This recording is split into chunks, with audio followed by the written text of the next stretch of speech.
ये जिला जयपुर पश्चिम कमिश्नरेट के अंतर्गत एक 2 दिवसीय अभियान वांछित अपराधियों और एनडीपीएस और आर्म्स एक्ट के खिलाफ किया गया था।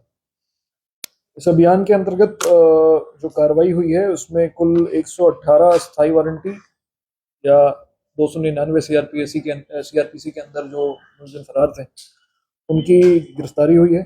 172 अपराधियों को जो फाइलों में वांछित थे, जिनकी वजह से फाइलों का निस्तारण नहीं हो पा रहा था, उनको गिरफ्तार किया गया है और एनडीपीएस एक्ट के अंतर्गत 14 प्रकरण दर्ज करके 15 मुलजिमों को गिरफ्तार किया गया। इसके अतिरिक्त आर्म्स एक्ट के अंदर 2 फायर आर्म्स बरामद करके 2 मुकदमे बने हैं और 2 बड़े इनामी जो 10-10 हजार रुपए के इनामी थे उनका अभियान के अंतर्गत 2 दिनों में हुआ।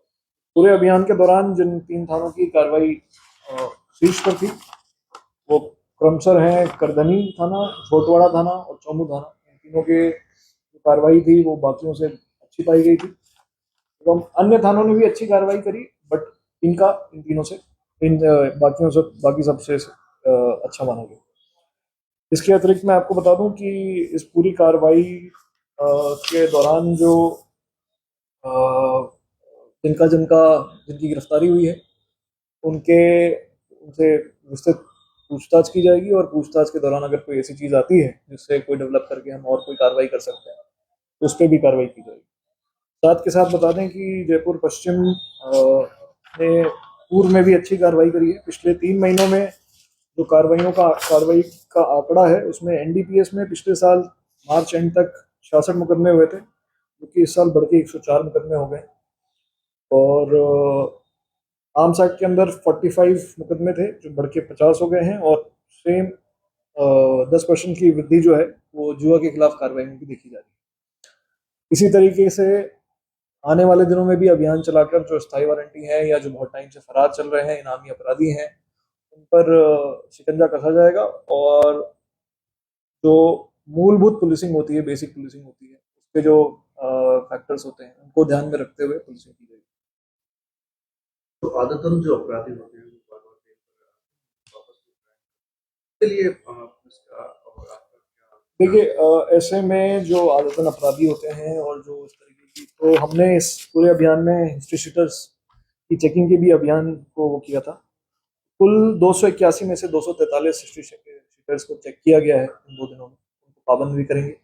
इस तरीके की अगर गतिविधि करते हैं तो उनके खिलाफ जो पाबंदी के बाद कार्रवाई होती है उसको अमल में लाएंगे और जल्दी आप देखेंगे कि जो मजिस्ट्रेट के पावर्स कमिश्नरेट में स्पेशली प्रदान किए गए हैं उनको इस्तेमाल करके इनके ऊपर प्रभावी अंकुश लगाया जाएगा।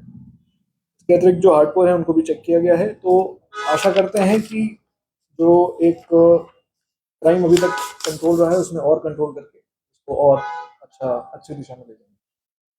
देखिए जो कालाबाजारी हो रही है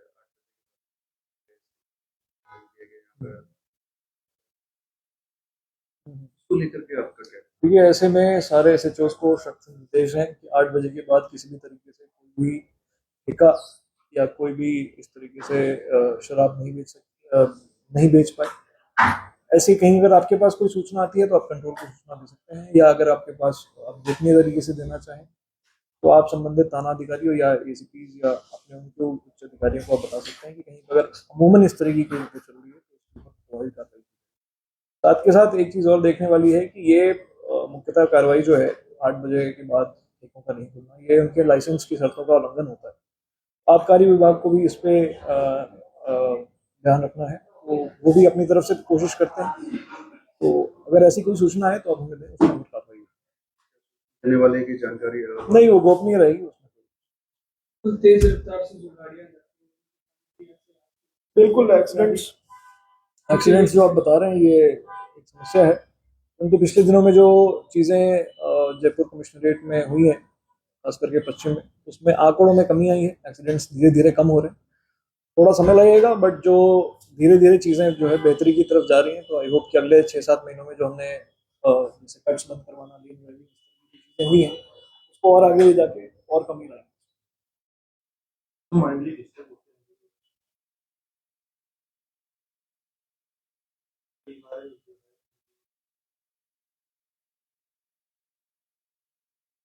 देखिए अब ये तो मेंटली अगर कोई डिस्टर्ब्ड है तो उसको मेडिकल हेल्प की जरूरत है। और कानून में जो प्रावधान है उसके अंतर्गत कोई अगर मेंटली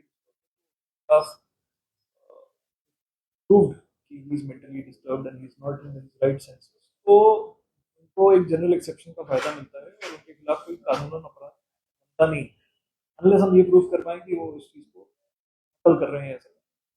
तो अगर ऐसा कोई है तो उसमें बेस्ट तो ये है कि उनको मेडिकल उपचार जो उनका हो सके वो मिले। परिवार वालों को ध्यान रखना चाहिए जो व्यवहार है उसमें किस तरह की